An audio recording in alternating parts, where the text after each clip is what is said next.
Temos visto, desde o versículo 12, o juízo de Deus que virá sobre os ímpios. E vimos que Deus julgará os ímpios e os condenará por causa do seu caráter reprovado, o caráter deles, desses ímpios, quer sejam eles falsos mestres ou os seguidores deles, eles serão julgados por causa do seu caráter reprovado e serão condenados. Versículos 12 e 13 nos mostram isso. Também vimos que Deus julgará os ímpios e os condenará por causa de suas obras e palavras. Nós vimos nos versículos 14 e 15 as obras desses ímpios e as suas palavras que são pecaminosos diante do Senhor Deus. E por fim, então, nós vemos que Deus julgará os ímpios e os condenará por causa da sua soberba e falsidade. E nós falamos da conduta desses ímpios. E diz assim o versículo 16: os tais são murmuradores, são descontentes, andando segundo as suas paixões.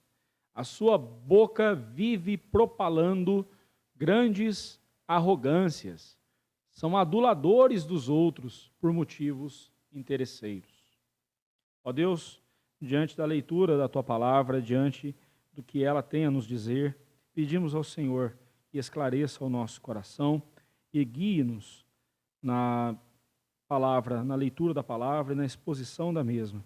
Aplique-a ao nosso coração para que sejamos crentes frutíferos, glorificando o Teu santo nome. Em nome de Jesus nós oramos. Amém.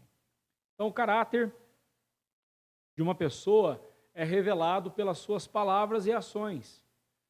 É aquilo que a Bíblia chama de árvore e fruto. Pelos frutos nós conhecemos a árvore. A boca fala do que o coração está cheio. O que sai do coração de uma pessoa é aquilo que ele é. As ações de uma pessoa revelam quem ele é. E assim nós olhamos e vemos que esses falsos mestres com seus seguidores, têm o seu caráter reprovado e as suas palavras e ações confirmam isso.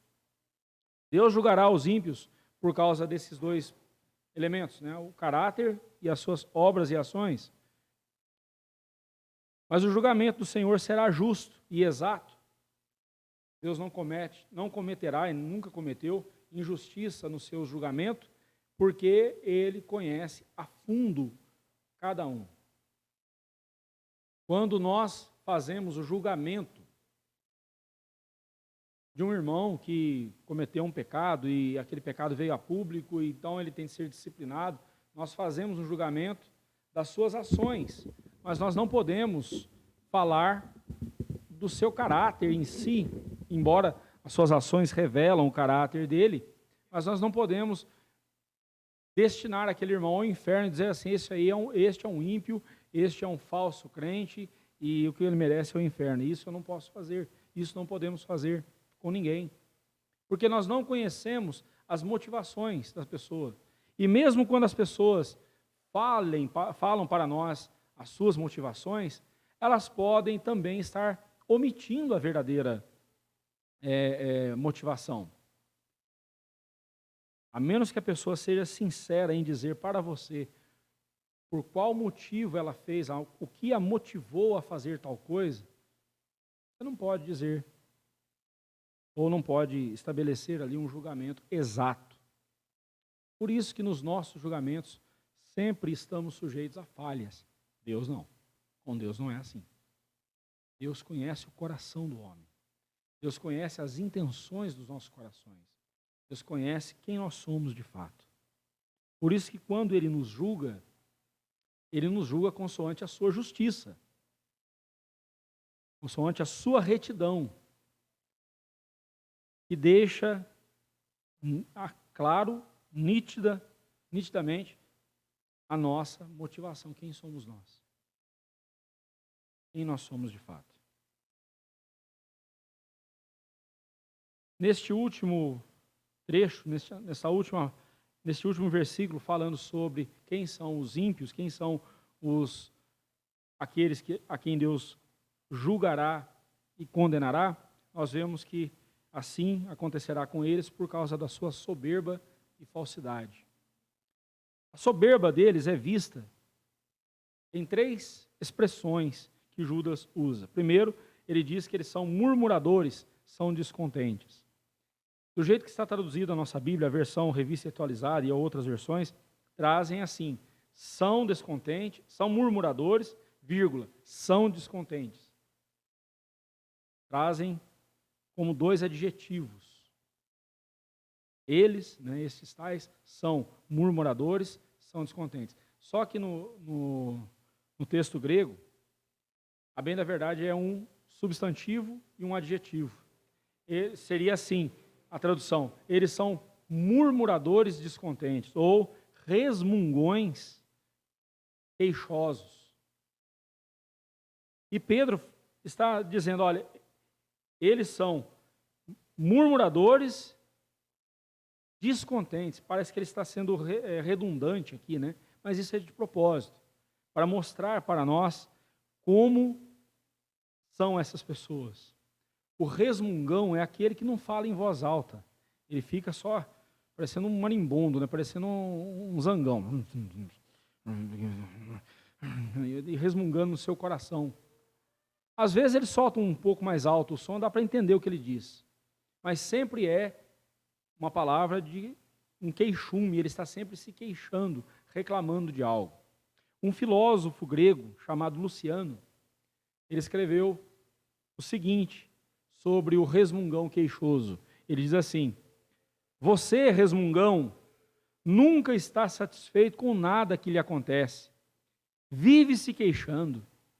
Você não quer o que consegue e anseia pelo que não consegue. No inverno gostaria que fosse verão, e no verão que fosse inverno. Você é como pessoa doente, difícil de agradar. Uma pessoa que se queixa sempre da sua sorte na vida. É assim o resmungão queixoso. O murmurador, como está aqui na nossa tradução. O murmurador descontente. Todo murmurador é descontente. Judas está indicando aqui a pessoa que se queixa contra Deus, que designou o seu destino. É como se ele estivesse dizendo assim: a murmuração é o seu descontentamento, e o seu descontentamento são expressões da soberba de um coração que diz para Deus que ele não sabe o que está fazendo, e que os seus propósitos para essa pessoa não são bons e adequados como ele gostaria que fosse. É a insolência do pecador miserável que se vê mais justo e mais sábio do que Deus, e por isso lhe diz: se existisse, se eu estivesse no seu lugar, Deus, eu teria feito muito melhor do que o Senhor. As pessoas que vivem resmungando, elas se esquecem de que estão pecando contra Deus.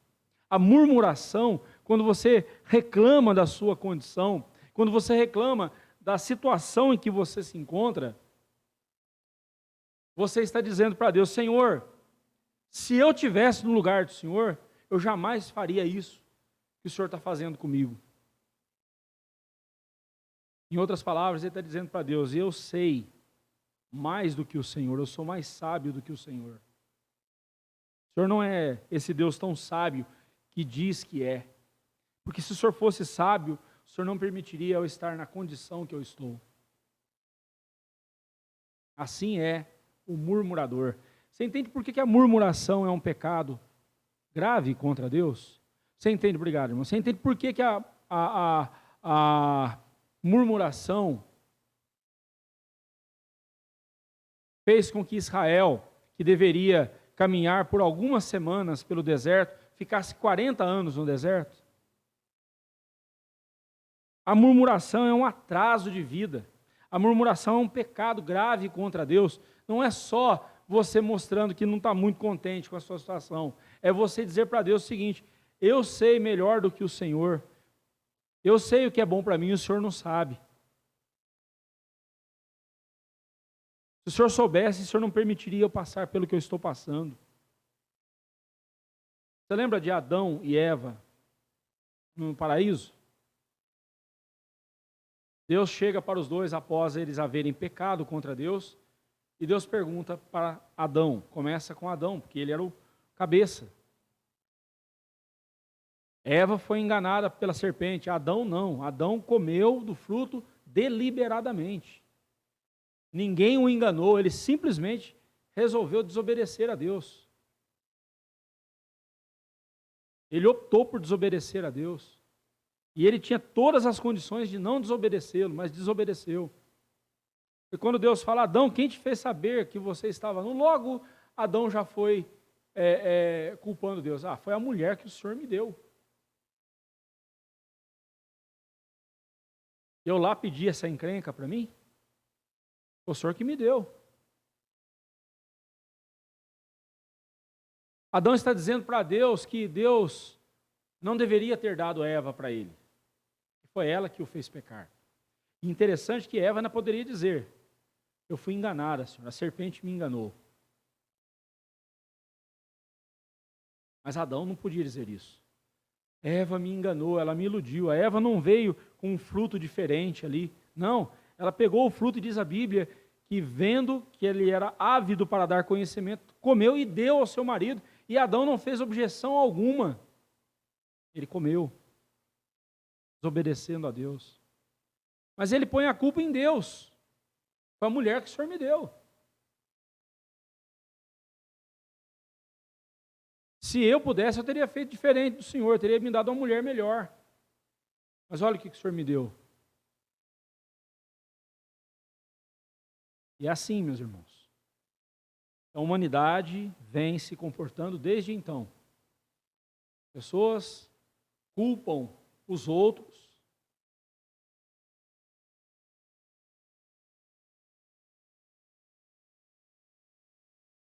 Os marxistas, esquerdistas culpam os capitalistas pela desigualdade, os capitalistas culpam os marxistas e esquerdistas por serem vagais, e são mesmo, não gostam de trabalhar, vivem com inveja dos outros, mas o capitalista não é muito diferente também não, ele é ganancioso. Se ele pode arrancar de você, se ele pode sugar de você alguma coisa, ele vai.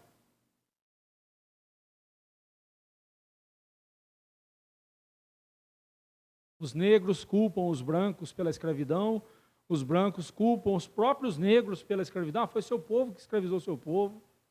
A gente só foi lá e aproveitou, porque estava sendo vendido, a gente foi lá e aproveitou e comprou. E assim vai, a humanidade sempre faz isso. O ladrão vem, mata a pessoa, assalta e mata alguém, diz assim, eu sou vítima da sociedade. A sociedade que é a culpada de ser quem eu sou, e por aí vai.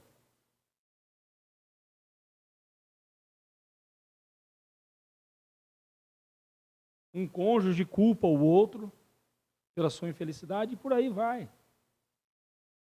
É sempre assim. Mas no fundo todos estão pecando contra Deus porque estão murmurando ou estão dizendo, foi Deus que me deu essa condição, então olha só que situação que eu me encontro.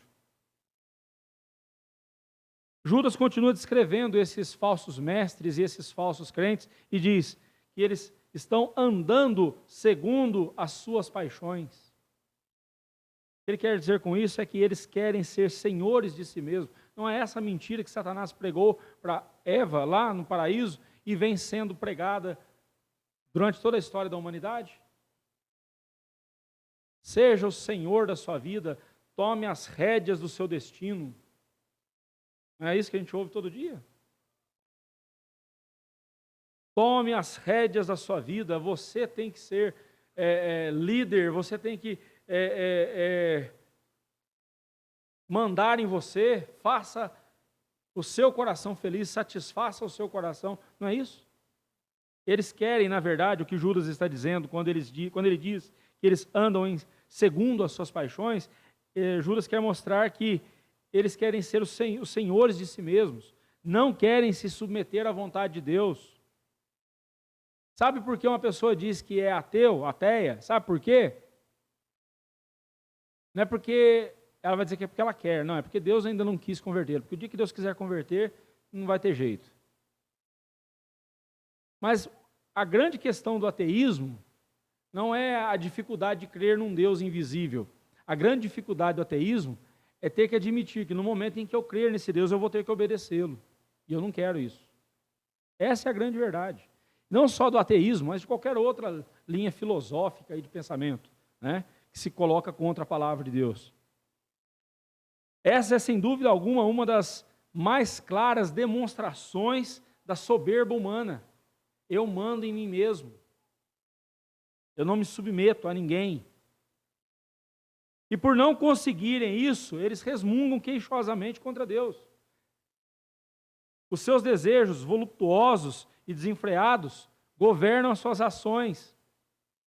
Eles tanto querem ser livres, mas eles não conseguem. E quando eles entendem que eles estão cada vez mais escravos, escravizados no seu pecado, escravizados na miséria, mais eles resmungam e se revoltam contra Deus.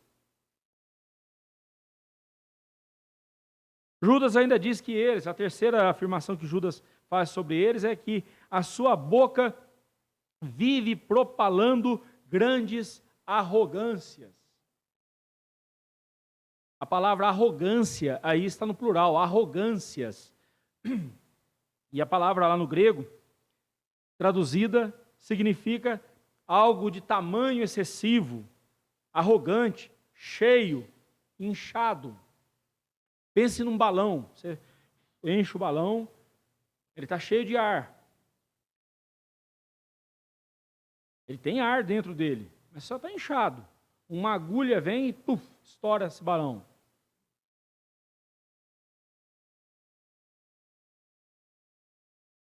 O que Judas está dizendo aqui é que essas pessoas, quando falam de si, elas põem tudo no aumentativo, tudo no ão. Eu tenho um carrão, eu tenho uma mansão, eu tenho um salarião, eu tenho um conhecimentão. Né? Não sei se existe essa palavra, né? Mas quer dizer, tudo para ele é grande, tudo nele é grande, é grandioso. Os falsos mestres são assim. Os falsos mestres vivem ostentando o quão grandes ou quão grandiosos eles são. Constroem megatemplos. Se gabam do hall de membros que a igreja, o povo, que a congregação deles tem. Nós temos milhares. Na minha igreja, eu tenho uma igreja com 5, 10 mil. Uma dessas mega igrejas aqui na região, certa vez, a convenção da qual essa igreja faz parte, veio ter com o pastor daquela igreja, que recentemente havia ordenado a sua esposa a pastora. E naquela denominação, até então, não tinha esse negócio de pastora. Agora está tendo. Está tendo. A única igreja histórica que ainda não tem, e espero que nunca tenha, aqui no Brasil, é a Igreja Presbiteriana do Brasil, é a nossa igreja, é a única igreja que não tem. Sempre que eu falo isso, eu falo com muito cuidado, porque não quero ofender as irmãs, não é questão de competência. Conheço muitas mulheres que administram muito melhor as finanças do seu lar do que os maridos. E ainda bem que esses maridos têm essas mulheres, têm essa esposa que sabe administrar, porque senão a casa caía. Não estou falando de competência não, tá, irmãos? Eu estou falando aqui de ordenação de Deus.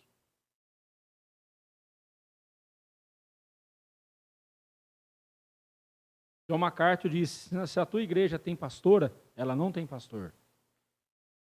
Ele fez um trocadilho aí e quer dizer o seguinte, se numa igreja tem pastor, é porque ali não tem pastor mesmo, é uma igreja que está perdida. Porque pastora não existe na Bíblia, a não ser pastora de ovelhas, né? Raquel era pastor de ovelhas, pastora de ovelhas. Mas o ofício de pastor não foi dado à mulher por uma questão que Deus estabeleceu, assim como no lar, o cabeça de um lar é o marido. E a mulher é só auxiliadora nesse sentido, em todos os sentidos. Mas voltando à história desse tal pastor, quando ele ordenou a esposa dele a pastora, então aqueles membros da convenção perguntou para ele. E começou a questioná-lo e tudo mais. Sabe qual foi a resposta que ele deu? Se a minha igreja, eles falam assim, a minha igreja, eles não falam a igreja da qual eu sou pastor, eles sempre falam a minha igreja como se fosse posse deles. Ele disse, a minha igreja tem 7.000 membros. O dia que a igreja de vocês tiver esse número, vocês vêm conversar comigo. É a arrogância de que se fala, as grandes arrogâncias aí. É isso aí.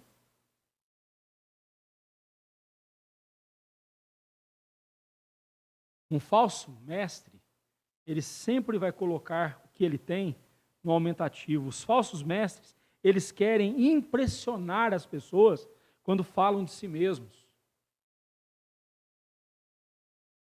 Tem um videozinho circulando na internet aí de um falso mestre, que disseram para ele que ele era cantor, ele também é um falso cantor, canta mal pra caramba, e resolveu ser deputado federal, e é um péssimo deputado federal também. O cara é podre em tudo que ele faz, não dá. E aí ele falando, eu tenho tantos diplomas de teologia, eu tenho tantos mestrados, não sei o que, falando e tal. E aí ele vem e solta uma abobrinha, uma besteira. Caramba, estudou tanto para falar desse jeito, para falar essa besteira.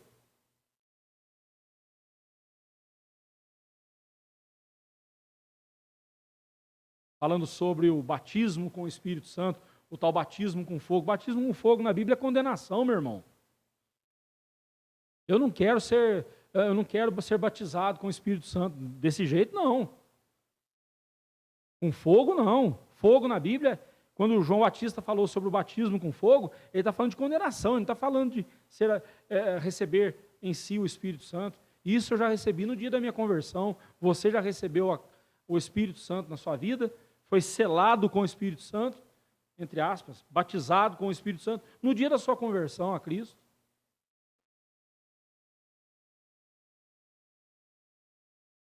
Mas os falsos mestres, eles gostam de exagerar o que eles são, o que eles têm.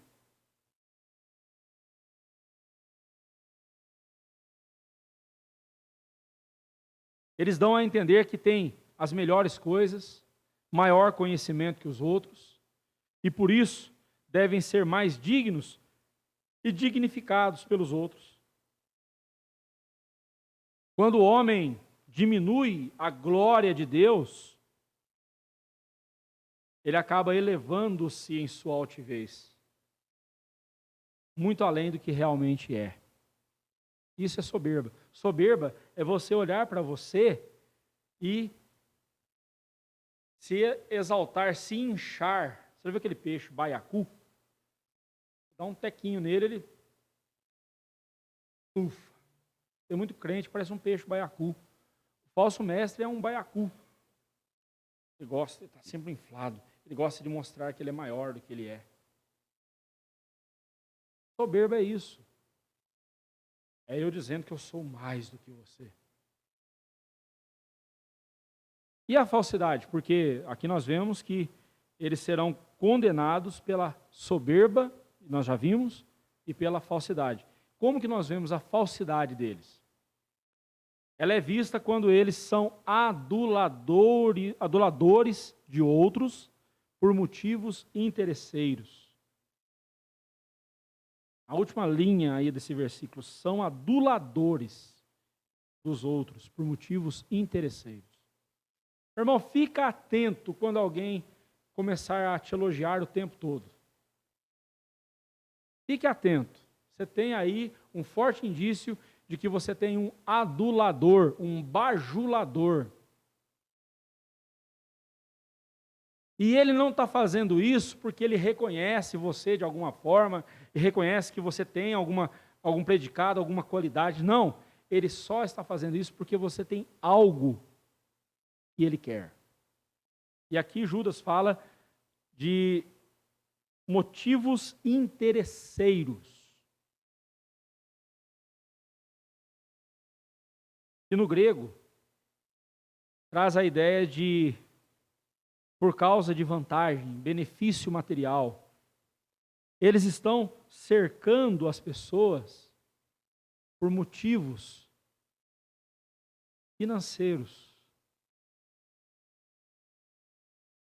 Esses falsos mestres, primeiramente, mostram preferência por aqueles que têm algo material a lhes oferecer. Se entra um pobrezinho na igreja, mal cumprimenta. Mas se entrou aqui algum magnata, algum milionário, algum ricaço, ele entra logo. Oh, tudo bem, é um prazer ter o senhor aqui e tudo mais. Tiago abomina isso. Tiago, ao escrever a sua carta, ele fala daqueles que tratavam bem a esses nobres e desprezavam os humildes, de humilde condição. E Tiago lembra, são esses que, o Senhor Jesus lembra que são esses que levam os demais a tribunal. Ou seja, fazem um mal aos outros e são adulados. Mas um falso mestre faz isso, um falso pastor, um falso profeta faz isso. Eu já ouvi da boca de pastores que na igreja dele, ele estava pedindo a Deus que mandasse alguns peixes grandes para a igreja dele. Ele tinha alguns projetos financeiros, ele tinha alguns projetos que precisaria de muito dinheiro, então ele precisaria de pessoas ricas que contribuíssem. Irmãos, na minha experiência pastoral, a pessoa quanto mais dinheiro tem, menos ela oferta. Na minha experiência pastoral, ao longo desses quase 3 décadas, 28 anos de ministério, o que eu vejo é que geralmente quem tem pouco é o que mais oferta com liberalidade e amor, geralmente. E também, entre os de humilde condição, também existe muita ganância, viu? Ganância não é coisa só de rico, não. Mas os falsos mestres, eles estão olhando nos seus olhos, mas vendo no seu bolso, mirando no seu bolso. É isso que eles querem. Eles querem o seu dinheiro. Querem algum prestígio que você possa lhes dar. Por exemplo, eu vou dar de presente para o meu pastor uma viagem para Cancún. Se alguém quiser, eu não acho ruim não. Mas não estou atrás disso. Não estou atrás disso. Um falso mestre, ele não está preocupado com a condição espiritual da pessoa, com a condição e a situação eterna daquela pessoa. Ele está só preocupado em como conseguir algo dela. Alguém disse que existem aqueles que não têm amigos, e sim meios. E eu já vivi isso na pele. A pessoa se aproximou de mim, fazendo-se de amiga e tudo mais, mas a bem da verdade, eu era só um meio para ela conseguir algo que ela queria. Até que um dia a pessoa veio e pediu, você poderia ver isso para mim? Aí eu entendi, então tudo foi por causa disso. E eu fiz o favor que ela pediu. E nunca mais essa pessoa voltou a falar comigo. Sabe aquela pessoa que um dia esteve ali do seu lado e falando para você, dizendo que você é uma pessoa importante na vida dela, e hoje essa pessoa sumiu da sua vida? Essa pessoa é interesseira, só estava ali pensando em você. Não em você, mas pensando o que você tinha para dar para ela. Assim é um falso líder, assim é um falso profeta, assim é um falso mestre, um falso pastor. E é impressionante, irmãos, que desses o mundo está cheio. E o que mais me impressiona é ver as pessoas sabendo, indo e ainda vão atrás. Esses dias eu conversava com uma pessoa que frequenta aquela seita chamada Universal do Reino do Macedo. Aquele ali não é Universal do Reino de Deus, mas nem aqui, nem lá onde, na China. Não é. É Universal do Reino do Macedo. E eu fui falando para ela, você sabe que você está seguindo um falso mestre? Você sabia que você está seguindo um herege? Um homem que não tem compromisso nenhum com a glória de Deus? Sim, mas e daí? Isso é problema dele. Eu com Deus é o que importa. Tá bom. Deus está mostrando por A mais B que você está seguindo um falso mestre. Então, vai fundo. É impressionante, irmãos. Pessoas sabendo do erro, mesmo assim ainda insistem. Uma vez eu conversei com um ex-presbiteriano que foi para essa seita universal. E é o que eu sempre tenho dito, um péssimo presbiteriano sempre sai um verdadeiro herege. Então, é assim mesmo. Se ele fosse um bom presbiteriano, ele também seria um bom crente, um bom servo de Deus. Né? Os apóstatas proferem palavras arrogantes e insolentes contra Deus, que é santo e digno de toda a honra. E proferem palavras bajuladoras àqueles que são pecadores miseráveis, merecedores de condenação. Eles abandonam aquele que é a fonte da vida para buscarem o seu sustento naqueles que só estão vivos porque Deus permitiu. Olha que coisa absurda. Os falsos mestres são aduladores. A palavra aqui, adular, Judas ele busca o conceito hebraico dessa palavra. E no hebraico, a palavra adular significa você admirar o rosto da pessoa. E quando você admira, é porque você está vendo coisas bonitas, né? Quando eu olho para minha esposa, eu começo a ver ali os olhos dela, a face dela, e eu fico admirando, né? Mas o falso mestre, o adulador, ele chega para você com aquela cara de que está te admirando e fala coisas para você, mostrando que ele te admira, que ele acha você isso ou aquilo e tudo mais. Mas como eu disse, o olho dele, o coração dele está no seu bolso. Que você pode dar para ele. Falsos mestres são aduladores, fazendo as pessoas se sentirem amadas e importantes. A coisa mais certa quando você entra numa seita é essa seita fazer você se sentir bem ali, se sentir acolhido, se sentir amado. Quem já passou por alguma dessas, confirma isso que eu estou dizendo. Ali rapidamente você consegue um cargo, você se transforma em obreiro, obreira. Dependendo do seu desempenho, você vai ser ungido a pastor.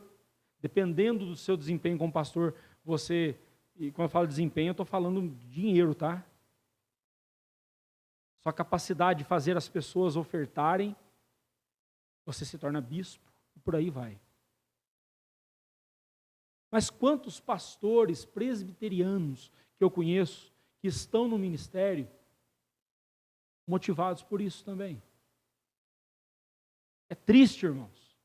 Quando eu ouço da boca de colegas, Olivar, você está sabendo de algum campo, de alguma igreja que está precisando de pastor? Esse é o meu último ano aqui na igreja em que eu estou, e o ano que vem eu estarei sem campo. Você conhece alguma igreja? Aí na sua região tem alguma igreja precisando de pastor? Aí eu falo, rapaz, eu moro em São José dos Campos, ali tem campo até no nome. E campo para o servo de Deus é o mundo, em qualquer lugar que ele está, é o campo dele. Qualquer lugar que um ministro da palavra de Deus está, ali é o campo dele. E ele tem que plantar uma igreja, cuidar do povo de Deus.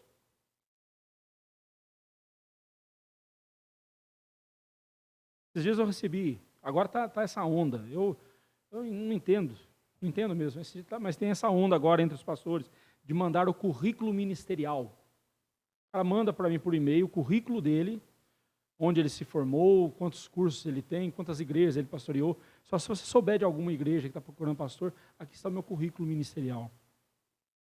Posso até entender isso como uma forma do conselho ter uma noção, mas é tão estranho isso. Cada vez mais estão profissionalizando o ministério pastoral, isso é lamentável.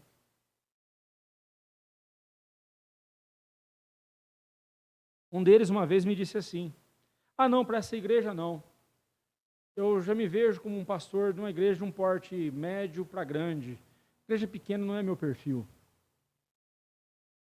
Uau! Encerrando, irmãos, os falsos mestres aparentam e até têm algum sucesso temporário. Eles nunca se apresentarão como fracassados. Eles nunca dirão dos fracassos que eles tiveram, das falhas que cometeram. Eles sempre falarão dos seus acertos, falarão das suas habilidades e assim por diante. Tem muitos seguidores que os mantêm em luxos e devaneios.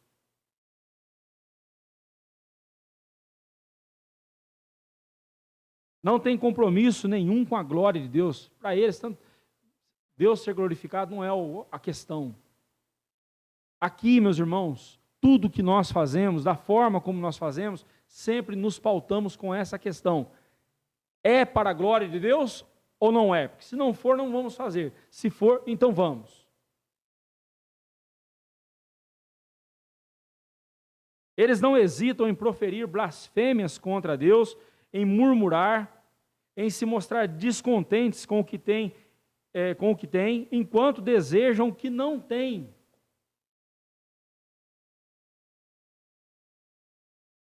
Eu sempre tenho falado aqui para os irmãos que a nossa igreja precisa construir um templo mais adequado, salas de aulas mais adequadas.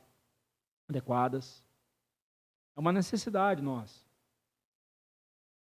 Não para fazer um templo, para dizer que esse é o templo presbiteriano mais bonito da cidade de Jacareí ou da região do Vale do Paraíba. Não, não é para isso, não. Uma coisa.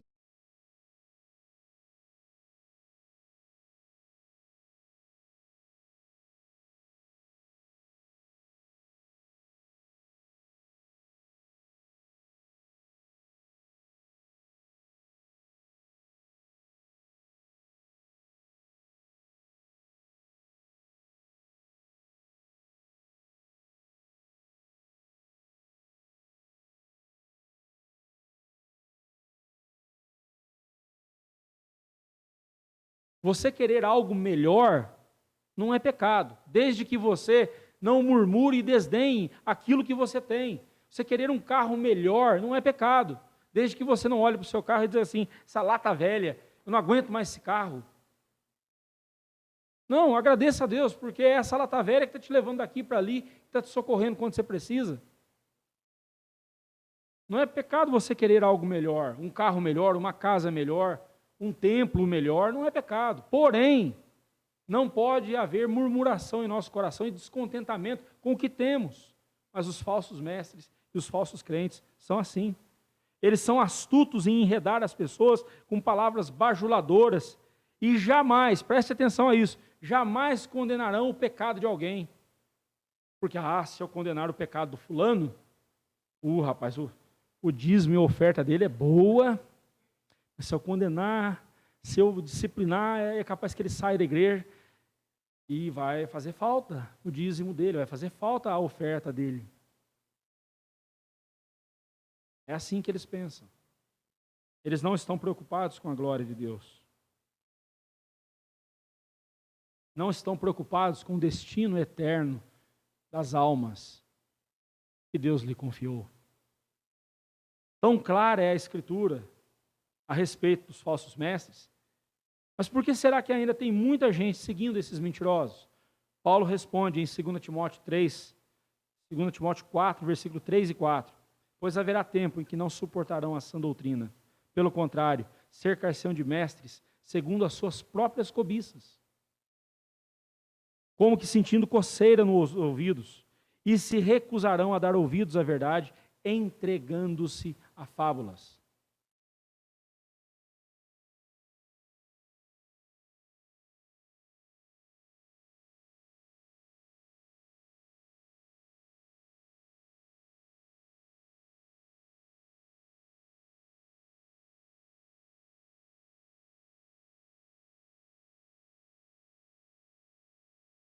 Para as pessoas, para trazer as pessoas, para fazê-las se sentirem acolhidas. Estou dizendo que a nossa igreja também tem que ser um bando de carrancudo, né? Os diáconos lá na porta parecendo leão de chácara, né? Duro. Não, isso não. A gente tem que acolher bem as pessoas, mas mostrar para elas que aqui a verdade está sendo pregada, o evangelho está sendo anunciado. E se elas ficarem, o que elas receberão é isso. E só isso. Porque só isso é o importante, só isso basta. Antes de serem enganados pelos falsos mestres, essas pessoas são enganadas pelo próprio coração. Paulo diz que elas são atraídas pela sua própria cobiça. Elas se cercam de falsos mestres segundo as suas próprias cobiças. É aquilo que o coração delas quer. É isso que elas fazem. Por isso que quando alguém vem reclamar para mim e dizer assim, mas eu fui enganado pelo bispo fulano de tal, fui enganado pelo pastor fulano de tal, não sei o quê, que eu sei que é um pilantra, que eu sei que é um herege, eu sei que é um falso mestre. Você foi enganado porque você quis, você foi lá porque você foi movido pela sua cobiça, pela sua ganância. Você não foi lá por causa da palavra de Deus, você não foi lá por causa de Jesus. Você foi lá atrás das bênçãos materiais. Bem feito. Problema seu. Agora, você quer ouvir a verdade? Está aqui. E assim, Judas, ele ainda vai voltar a falar sobre os falsos mestres no restante da sua carta, mas agora com bem menos frequência. Neste versículo, então, nós encerramos tudo que Judas vem falando sobre os falsos mestres. E como eu disse recentemente, já nos últimos 4 meses, esse praticamente foi o assunto